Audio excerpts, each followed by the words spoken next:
మనిషి చనిపోయే ముందు ఏం జరుగుతుందో తెలుసా? కేవలం డాక్టర్లకు మాత్రమే తెలిసిన ఆ 5 ఆశ్చర్యకరమైన విషయాలు ఇప్పుడు చూద్దాం.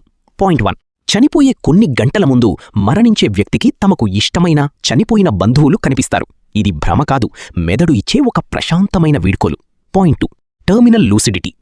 ఏళ్ల తరబడి కోమాలో ఉన్న వ్యక్తి కూడా చనిపోయే కొద్ది నిమిషాల ముందు హఠాత్తుగా స్పృహలోకి వచ్చి అందర్నీ గుర్తుపట్టి మాట్లాడతారు. దీనిని టర్మినల్ లూసిడిటీ అంటారు. పాయింట్ 3. Life review. ప్రాణం పోయే క్షణంలో మెదడులో విద్యుత్ తరంగాలు ఒక్కసారిగా పెరుగుతాయి. ఆ సమయంలో మనిషి తన జీవితకాల జ్ఞాపకాలను ఒక సినిమాలాగా కేవలం సెకండ్లలో చూస్తాడు. పాయింట్ 4. చివరిగా పోయే శక్తి. గుండె ఆగిపోయినా చిట్ట చివరి వరకు పనిచేసే అవయవం చెవి. అంటే చనిపోయిన తర్వాత కూడా కొన్ని నిమిషాల పాటు మనం మాట్లాడేది వారు వినగలరు.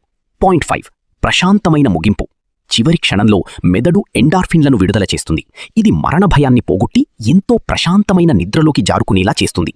ప్రకృతి చేసే ఈ వింత మీరేమంటారు? ఒక్క కామెంట్ చేసి చెప్పండి.